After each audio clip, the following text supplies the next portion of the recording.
كشكنت قصة نبي آدم عليه السلام وكشكنت بلوغة إنسانك وأنا أبها إنسان كوردن سيدو كل نبي آدم اللي هو قفد لي إنسان كوردن اللوين مركيو دونين وأبورو آدم وحو ملايكته وشاقي دونيستيس إنو للكا ويالو خليف ملايكتي أيا إلهي كود هذي ربيو واحد يليسا قاد للكا فسهادية وديغن دادية ملايكتا أخذك سوى ayaa tiri rabbiyow annagu waan ku caabundaa waana ku tasbiixsanaa Allah subhanahu wa ta'ala ayaa malaa'iktu u sheegay inuu og yahay waxaanaysan ogan iyagu Allah ayaa amray mid malaa'ikta kamid ah inuu dhulka u dago kana soo qaado ciidaas oo kala duwan oo isla markaana midaba kala duwan leh inta kadib ciidii waxa lagu daray biyo waxaan noqoto dhoobo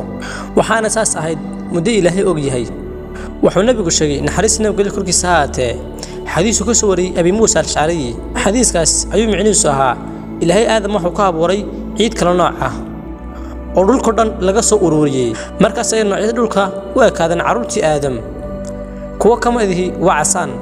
قارنب ومدو يكي إنتاس ودحيي كوا وحويهن كوا نوي في عيهن قارنب فرفريهن قارنب حرحريهن با متكدب الله سبحانه وتعالى وحو قدري إنو كواففو روح دي نبي آدم waxaana ruuxdu ka gashay madaxa iyadoo socota xagga hoose markay ruuxdu mareysay sanka ay nabi aadan hindisay markaas ay malaa'iktii waqtiisa ka dhawaa ku dheen alxamdulillah aadamo markaas wuxuu yiri alxamdulillah kadib ayuu eebbe dhahay Allah ku naxariisto ruuxdu markay mareysay caloosha isla markiiba nabi aadan wuxuu doonay inuu soo goosto midhaha jannada iyadoo wali ruuxdu wada gaadhin jirkiisa oo dhan saas ayuu Allah u dhahay dadka waxaan ka abuurnay degdeg kadib markii ruuxda jirkiisa oo dhan wada gaadhay ayuu Allah nabi aadam ku dhahay orod soo salaam malaa'ikta kadib nabi aadam waxa uu tagay malaa'iktii waxaanu ku dhahay assalaamu calaykum waxaan ugu jawaabeen wa calaykum assalaam wa rahmatullahi wa barakaatuh kadib waxa uu eebba ku dhahay nabi aadam taas waa salaanta adigii ubadkaaga kadib alle ayaa malaa'iktii ku dhahay waxaan abuuray bashar ee dhamaantiin u sujuuda waana u sujuudeen dhamaantood ilaa marka laga reebo ibliis oo markaas ah jin ee basaraysay oo karaamana siiyay kadib alle ayaa wadiyay sababtu ugu sujuudi waayay kadib ibliis ayaa ku jawaabay waxaan u sujuudaa basharaad ka abuurtay dhoobo aniga ayaa ka khayr badan oo wax diga abuurtay dab ibliis uu kibray waxaanu caasiyay allihii waxaanu samada ku galay dambigii ugu horeeyay kadib alle subhanahu wa ta'ala ayaa ku jawaabay waxaanu ku dhahay kabaxyada oo uga jeeday kabax samada waxa tahay mid la fogeeyay nacda dushada haatee alla subhanahu wa ta'ala waxa ibliis ka eediyay samada markii ibliis leeriyay kamu dalban alle cafis iyo naxariis ee kibirkiisii ayuu sii waday kadib ibliis wuxuu dhahay ilaahay inoole ilaa maanta qiyaamo dhacayso alla waa naxariis badan isagoo waxa soo qalada sameeyay ayuu alla hadana ku dhahay adigu waxa tahay kuwa dib loo dhigay yaani waxa tahay kuwa la siiyay waana noolanaysaa ilaa qiyaamaha waxa kadib ibliis dhahay waan lumin doonaa carruurta aadam ilaa inta qiyaamaha laga gaarayo ay dhamaanayso noloshu alla subhanahu wa ta'ala waxa ku dhahay adagii wixii ku raacaba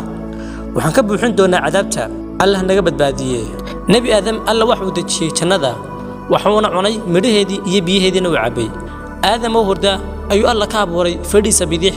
xaawa oo ah hooyada basharka oo dhan markii soo kacay ayaa wax weydiiyay qofka ay tahay waxaana ay ku dhahday waa ruux dumar ah oo ilaahay ayaa abuuray si aan kuna noolaado noloshana kula qaybsado kadib alle ayaa jannadii uga dhigay deegaan waxaanu ku dhahay sad jeceshin ugu noolaada oo wax dadin cunna laakiin hal geed ayaa laga reebay sidoo kale waxa la faray in iska ilaaliyaan ibliis oo ah cadowgooda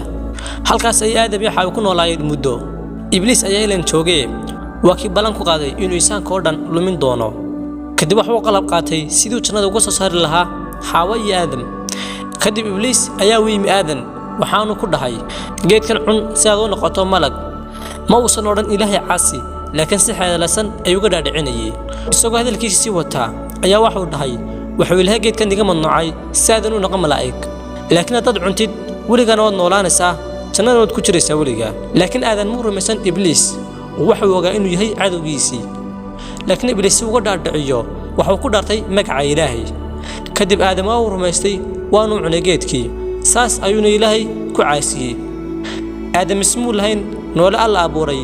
ayaa been ku dhaaran doona markii ay dhadhamiyeen geedka أي عورده ذو كلام بقتي وأنا كلا يعين وحان سوى القريين علامه كدب الله أي الله اللي آدم وحانو كل هاي ما أنا جيت كان يقربين ونيجدجن شيطان كان ونيجين إبليس وعدوجينا كدب وحي الله كعد سين دم الدافع الله سبحانه وتعالى وأوكاق بل دم الدافع كودي لكن وحو قدري إن آدم يحاوي أي كبحان شندا ويدقتان رولها هل كاسنا أي كون ولادان ولنا نرى لا سعته حساب وحان أساسا كوين شندي من أن هلادنا الهين جاجنا الهين كدب وحو الله قدري إن يحاوي آدم اسكو دلان عرور تاسوه kuwii dhulka camir lahaa sida la sheegay ama si taariikhda ku soo aroortay wuxuu nabi aadan dhalay 40 caruur ah 20 hablood iyo 20 wiilood mid kastana waxa la matalahayd inan yaani laba kasta way matanaayeen inankii kasta inan baa la matanahayd kadib si ay isku kursadaan labadii isku dhashay xigaba way isku kursanayaan war labadii walaalaha ay matanaha isma kursanayaan iyagu waxaana kadib dhacday inuu khilaaf dhaxmaro laba wiil oo aadam dhalay labadaas wiil oo lagu kala magacaabi jiray هابيل يا قابيل أجد ديدي إن كبر لما تانتا هلا دلتي وجرسدو هابيل ما دام يقرح بدن تجد كبر دلتي قابيل ويفول حنتاي مدكله هذا بس لو كلا سارة وحب آدم أمري إن سميان قربان قابيل وحب لها بير هل كوا هابيل لها حول بدر وحب قابيل سوق هذي تركي كسوق أي بيرتيسا هل كوا هابيل سوق هذي وانكي جوينا أرجيسا وحب قربان كنا دجن بورد شيدا هذا بالله وضع قربان كي الله أقبلي أما كي لهاي قادنيو وحكسو دقي حاجة سنة إفتين كسو قادنيا مت كم ده لبده ووه كي لهاي أقبلي وحو قربان دي لهاي كأقبلي هابيل كدي وحالكاس عراك قادي قابيل سيدا تاريخ دكو حسن وحال الشجاع إن هابيل أو هردا وقابل مدح كساري نجح وكدي بهالكاس كورنتي هابيل دعوة أيان قاتي مدي وجوه رئيس إفس هذا إخدع ملك كوركيسة هابيل لو وحول نقضي قف يجوه ريي يسيد المئة لو ديلو قابلنا وحول نقضي قف يجوه ريي يسي حق تلقف كدلا قابلنا وحول الكيس أول أنت دبر كسيدي مدة أدو بدن وسيو ده مو أقانن إلا عمرك دم الله وصدري توكاس أودسي سيد الله عسو قف كميت كأه سيداس أيوكو راعي تلمامه وحانو أستوري ولالكيس هابيل سيدا كتب تلوغو شاقي أما تاريخ تلوغو شاقي وحول نبي آدن نولا كون سانو halkay qaar kana sheegan inuu noolaa 930 sano kadib markii uu dhintay nabi aadan waxa soo degay malaa'ig waxayna wiilashiisii tuseen sida loo dhaqameedka loona kafno waxaana malaa'igtu ku dhaheen wata sunnihiini ee raaca oo kuna dhaqma sanadka bacdina waxa dhimatay xaaskiisii xaawa halkii ku aasayhiinna la isku waafaqsano halkaas ay ku dhamaatay qisadii nabi aadan tanna waa qaybtii koobaad ee barnaamijkeeni bisha Ramadaan maalin kastana waxaan soo gelin doonaa oo niisoo gudbin doonaa qisooyinkii shariicada nabi intaas ay maanta ku gii barnaamijkeeni inta ku kulmino barnaamijkan barnaamij lamida waxaan naga tegnaa sidaasoo Ramadaan kariim